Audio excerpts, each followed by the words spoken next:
नमस्कार प्यारे बच्चों। आज का मेरा वीडियो उन स्टूडेंट्स के लिए है जो स्कूल में पढ़ते हैं, ना कि नौकरी की तैयारी कर रहे हैं, और उनके माता पिता के लिए है। मेरा आपसे अनुरोध है, आप इस वीडियो को जो कि 10 से 15 मिनट का होगा, ध्यान से देखिए। शायद ही आपको आपके बच्चों के भविष्य से संबंधित निर्णय लेने में बहुत मदद करेगा। यह मेरा आपसे पक्का वादा है। तो चलिए हम बात करते हैं बच्चों के स्कूल एजुकेशन को लेकर। आज आप सबने देखा होगा कि आजादी के बाद भारत में 4 से 5 चीजें हैं जो बहुत तेज गति से बढ़ी, जिनमें से एक है जनसंख्या, गरीबी, बेरोजगारी और शिक्षा।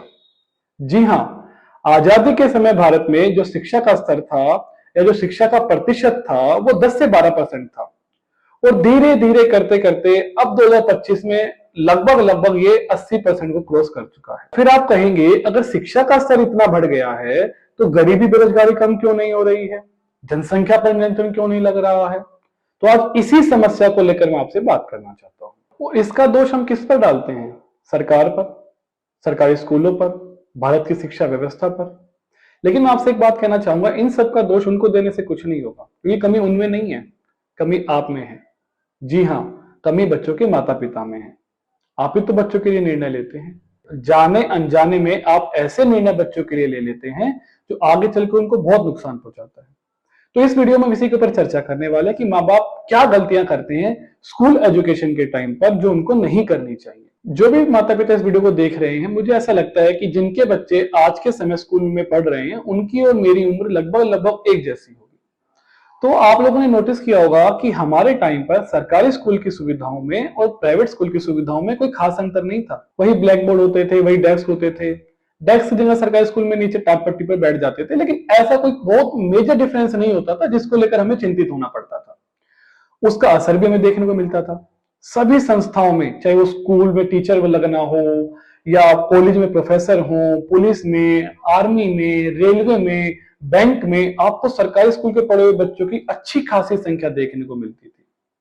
लेकिन पिछले 15-20 सालों में समय बदला, टेक्नोलॉजी आई, धीरे धीरे प्राइवेट स्कूलों की संख्या बढ़ी जो कि पहले बहुत कम थी, और धीरे धीरे प्राइवेट स्कूलों ने अपनी सुविधाओं में बढ़ोतरी करना शुरू किया, जैसे स्मार्ट क्लासेस को शुरू कर देना या डिजिटल बोर्ड का इस्तेमाल करना शुरू कर देना, और अब तो उन्होंने ऐप, नोट्स, बहुत सारी चीजें डेवलप कर ली है। लेकिन असली चिंता ये नहीं है। असली चिंता ये है कि माता पिता ने जो प्राइवेट स्कूल और सरकारी स्कूल के बीच में अंतर आया, उसको पूरा करने के लिए उन लोगों ने या आप लोगों ने या हम लोगों ने, सब ने अपने बच्चों के लिए कोचिंग सेंटर और ट्यूशन सेंटर ढूंढना शुरू कर दिया। और यही हमने सबसे बड़ी गलती की। क्या गलती की? धीरे धीरे बच्चों के मन में यह बिठा दिया गया कि सरकारी स्कूलों के टीचर में काबिलियत नहीं है, जबकि उनके अंदर काबिलियत उतनी ही है जितनी प्राइवेट स्कूल के टीचर में होती है, शायद ज्यादा भी हो सकती है। और टीचर टीचर होता है, जो स्कूल में पढ़ा रहा है वो कम या ज्यादा नहीं होता है। तो फिर भी हमें प्राइवेट स्कूल के टीचर अच्छे हैं या सरकारी स्कूल के टीचर अच्छे हैं, इसकी तुलना नहीं करनी चाहिए। क्यों नहीं करनी चाहिए, इसके बारे में हम आगे डिस्कस करेंगे। तो हमें इस बात पर ध्यान देना चाहिए कि हमने गलती कहां की।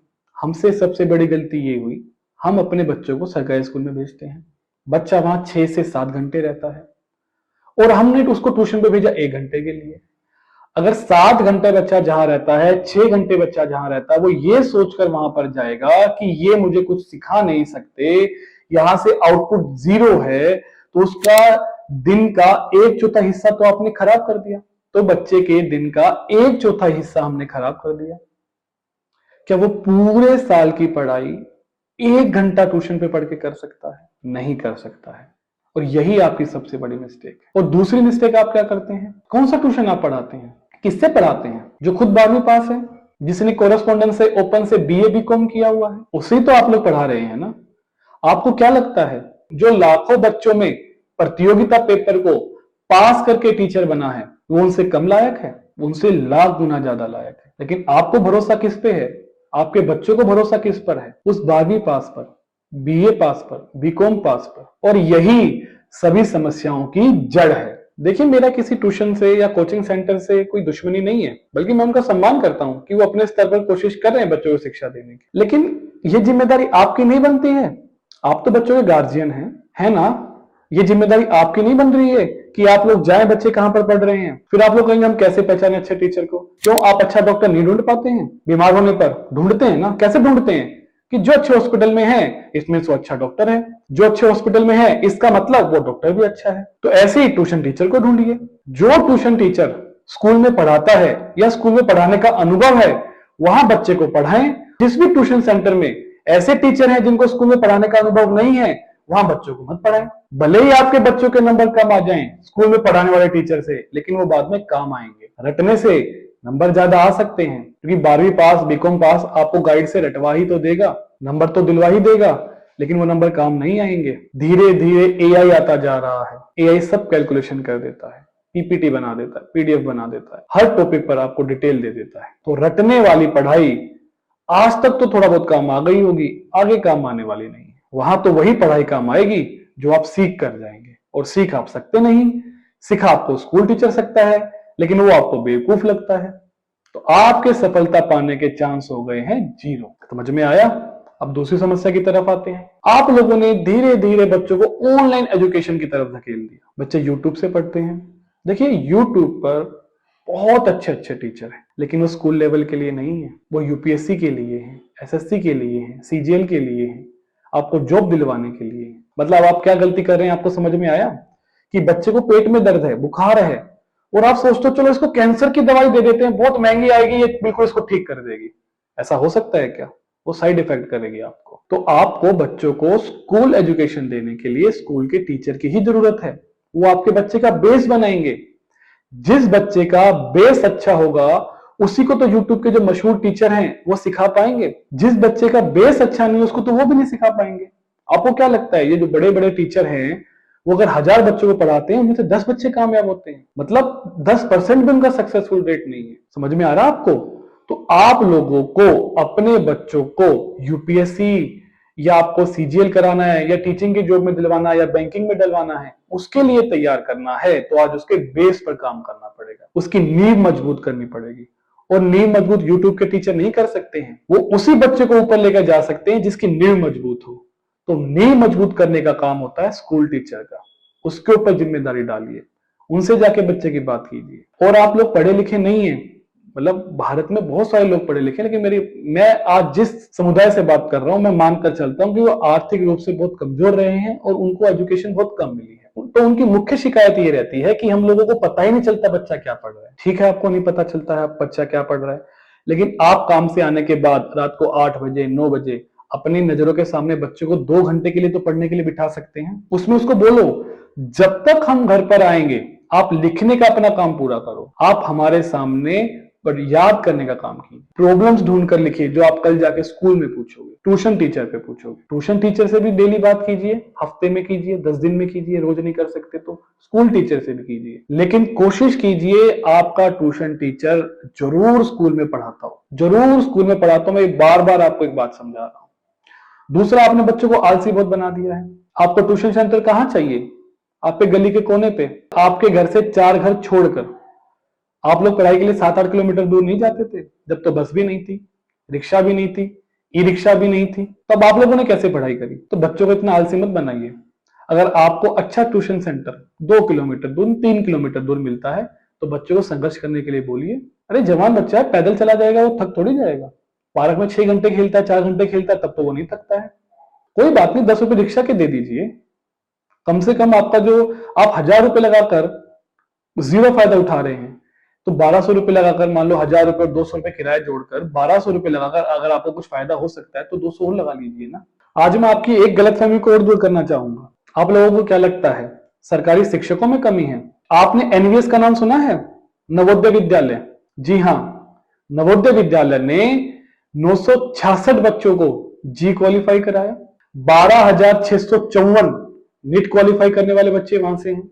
और ये आंकड़ा किसी भी प्राइवेट इंस्टीट्यूट जो महीनों की शायद लाखों की फीस लेते हैं उनसे कहीं ज्यादा है। तो कमी शिक्षकों में नहीं है, कमी हम में है, माता पिता में है। टीचर पे भरोसा करना बंद कर दिया। आपको सम्मान करना चाहिए। सरकारी स्कूल का टीचर एक क्लासरूम में 80-90 बच्चों को पढ़ा रहा है, पंखे में पढ़ा रहा है, 2 पंखों में पढ़ा रहा है, गर्मी में सर्दी में, टिन टप्पड़ की क्लास है, फिर भी मेहनत कर रहा है, जी जान लगा रहा है, लेकिन एक तरफा जी जान लगा रहा है। आप लोगों ने और आपके बच्चों ने उन पे भरोसा करना बंद कर दिया है। और इसी के कारण सरकारी स्कूल के बच्चे जो एक समय पे सरकारी नौकरियों में कंधे से कंधा मिलाकर प्राइवेट स्कूल के बच्चों से लड़ रहे होते थे, आज पिछड़ते जा रहे हैं, क्योंकि जो शिक्षक उनको वहां पहुंचा सकता था वो उनका स्कूल शिक्षक था। लेकिन आपने ये सारी जिम्मेदारी डाल दी बीए बीकॉम पास टीचर पर, ट्यूशन टीचर। अब अगली समस्या के ऊपर चलते हैं, और ये हाल फिलहाल की समस्या है जो पिछले 3-4 साल से बहुत ज्यादा देखने को मिल रही है। वो है यूट्यूबर्स की, जिनका काम है भारत की शिक्षा व्यवस्था को ट्रोल करना, उसकी कमियां निकालना, उसको गाली देना। तो उनको देख देख कर बच्चे भी, माता पिता भी, भारत के एजुकेशन सिस्टम में ये कमी है, भारत के एजुकेशन सिस्टम में वो कमी है, भारत का एजुकेशन सिस्टम हमारे गाली देने से बदल गया, नहीं ना। तो ऐसी स्थिति में हमारे पास दो रास्ते बचते हैं। पहला, गाली देते रहें, 2 गुना गाली देते रहें, 10 गुना गाली देते रहें, और बाद में फैक्ट्री में काम करने लग जाए, मजदूर बन जाए। दूसरा तरीका, ये एक्सेप्ट कर ले हम लोग कि जैसा भी सिस्टम है हमें इसी के अंदर रह के सफल होने का प्रयास करना पड़ेगा। जो लोग ये कहते हैं कि साइन थीटा से क्या सीखते हैं, कोस थीटा से हमारा लाइफ में क्या यूज होता है, तो जो हम ये वीडियो बना रहे हैं, जो हम गाने सुन रहे हैं, जो सैटेलाइट से सिग्नल आ रहे हैं, इन सब चीजों में यही यूज हुआ होगा। एक शिक्षक कैसे बता सकता है 9th क्लास में ट्रिग्नोमेट्री पढ़ाते हुए कि बच्चा आगे जाके साइंटिस्ट बनेगा या नहीं बनेगा, आईएएस बनेगा या नहीं बनेगा। जिस प्रकार शरीर को फिट रखने के लिए जिम किया जाता है, एक्सरसाइज की जाती है, उसी प्रकार से दिमाग की क्षमता को बढ़ाने के लिए बड़े बड़े क्वेश्चंस कराए जाते हैं ताकि दिमाग की क्षमताओं का विकास किया जा सके। a² + b² + 2ab, इससे आलू नहीं मिलेगा, लेकिन ये आपकी मानसिक क्षमताओं को बढ़ाएगा। अगर मानसिक क्षमताओं का टेस्ट करके ही तो नौकरी मिलती है, उसको ही नहीं बढ़ाया जाएगा तो कैसे चेक किया जाएगा किसकी मानसिक क्षमता कैसी है? एग्जाम देने के बाद ही तो आपको टीचर, बैंक, पुलिस, आर्मी में जॉब दी जाएगी। और क्या तरीका है कि कौन ज्यादा लायक है? इसीलिए शिक्षक आपको स्कूल में ये सारे क्वेश्चंस कराता है ताकि आपका बौद्धिक विकास हो सके। तो इन यूट्यूबर से दूर रहें। आप क्या चाहते हैं कि आपका बच्चा आजकल जो यूट्यूब पे मुंह पे गोबर लगा लेना, या टॉयलेट के पानी में बिस्किट डिप करके खा लेना, ब्रेड डिप करके खा लेना, या गंदी गंदी गालियां, जो जितनी गंदी गालियां देता है वो फेमस हो जाता है, टीचर वो सिखाने लग जाए? जो टीचर का काम है वो वही तो करेगा, वो शिक्षा ही तो देगा। भाई आपका बच्चा बड़ा होकर बिजनेस करना चाहता है, हीरो बनना चाहता है, एक्टर बनना चाहता है, जो भी वो बनना चाहता है, वो 12 साल की उम्र में तो नहीं बनेगा। 12 साल में उसका काम क्या है? पढ़ाई करना। तो टीचर तो वही कराएगा ना। या आप वो टीचर उसको गाली देना या मुंह पे गोबर लगाना सिखाने लग जाए? भारत की ब्रह्मोस मिसाइल, आकाश मिसाइल, ये किसने बनाई? ये भारत के इसी एजुकेशन सिस्टम से पढ़कर पास आउट हुए वैज्ञानिकों ने बनाई। तो इसका क्या मतलब हुआ? एजुकेशन सिस्टम में तो कमी नहीं है, भारत की शिक्षा पद्धति में तो कमी नहीं है, करिकुलम में तो कमी नहीं है। जनसंख्या ज्यादा है, थोड़ी समस्याएं तो आएंगी, सिस्टम में कुछ कमियां वो रहेंगी, लेकिन आप नेगेटिव की तरफ ज्यादा ध्यान देते हैं, पॉजिटिव पर क्यों नहीं देते हैं? 80 सालों में भारत दुनिया की चौथी अर्थव्यवस्था बन गया, स्विगी जोमेटो जैसे स्टार्टअप शुरू हो रहे हैं, बड़ी बड़ी गूगल जैसी कंपनियों में सीईओ बन रहे हैं, प्रबंधक के पद संभाल रहे हैं। तो इसका मतलब सारी कमी तो एजुकेशन सिस्टम में नहीं है। अगर होती तो वो इतने बड़े पदों पर ना जाते, इतने बड़े बड़े स्टार्टअप शुरू ना होते। तो कमियों पर ध्यान ना देकर भारत के एजुकेशन सिस्टम की अच्छाइयों पर ध्यान दीजिए, तभी कुछ होगा। गाली देने से कुछ होने वाला नहीं है। ये यूट्यूबर आपको बेवकूफ बनाते रहेंगे, अपने व्यूज बढ़ाते रहेंगे और वो पैसे कमाते रहेंगे, आप पैसे के ऐसे ही रह जाएंगे। देखिए, मैं खुद मानता हूं कि आप भी बच्चों को शिक्षा इसलिए दिला रहे हैं ना कि आप किराए के घर में रह रहे हैं, एक ही कमरे में 8-8, 9-9 लोग रह रहे हैं, एक बिल्डिंग में 10 कमरे हैं, टॉयलेट शेयर कर रहे हैं, तो आपको भी उम्मीद है आपका बच्चा पढ़ेगा लिखेगा, शायद अच्छी नौकरी पाएगा या अच्छा बिजनेस करेगा। यही सोच रहे हैं ना, तो उसके लिए आपको बच्चों के स्कूल सिस्टम पर भरोसा करना पड़ेगा, नहीं तो नहीं हो पाएगा। अब हम इसको खत्म करते हैं इस वीडियो को, और एक समरी मैं आपको बता देता हूं कि हमने इसमें क्या डिस्कस किया, क्या इसके समाधान है। समस्या क्या है? सबसे पहले स्कूल एजुकेशन पे आप ध्यान नहीं दे रहे हो, सारा फोकस आपने डाल दिया है ट्यूशन के ऊपर। वहां से समस्या बढ़ेगी, घटेगी नहीं। मैं फिर कह रहा हूं, ट्यूशन पे अगर ऐसा टीचर है जो स्कूल का शिक्षक नहीं है तो आपकी समस्याओं को 10 गुना बढ़ाने वाला है। तो सबसे पहले स्कूल के टीचर की रिस्पेक्ट करनी है। दूसरा, ऐसी जगह ट्यूशन पढ़ाना है, भले ही वो 2-3 किलोमीटर दूर हो, लेकिन वहां पे शिक्षक होने चाहिए स्कूल में पढ़ाने वाले। प्राइमरी क्लास तक एक शिक्षक बच्चे को पढ़ा सकता है, लेकिन जैसे ही 6th क्लास शुरू हो तो ऐसी जगह बच्चे को आपको पढ़ाना है जहां पे हर विषय के अलग टीचर होते हैं। तीसरी बात, एजुकेशन सिस्टम को गाली देने से कुछ होने वाला नहीं है, तो हमें क्या करना है, इस एजुकेशन सिस्टम से कैसे लाभ उठाया जाए, इसके तरीके ढूंढने हैं। चौथी बात, बच्चों को ऑनलाइन शिक्षा से दूर रखना है। अभी के लिए बहुत अच्छी है ऑनलाइन शिक्षा, लेकिन कब? जब आपको नौकरी की पढ़ाई करनी हो। तो बड़े अच्छे अच्छे टीचर आपको बहुत कम पैसों पर बहुत आधुनिक शिक्षा दे रहे हैं, लेकिन वो कब दे रहे हैं, वो कब काम आएगी? वो काम आएगी आपकी नौकरी के समय पर, स्कूल के समय पर नहीं। जितना बच्चों को ऑनलाइन एजुकेशन से दूर रखोगे उतना बच्चा आगे जाएगा। एक सीमा तक।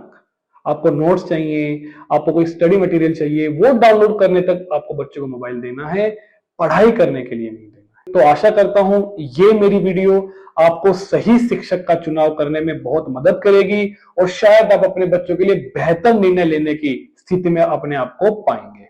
धन्यवाद।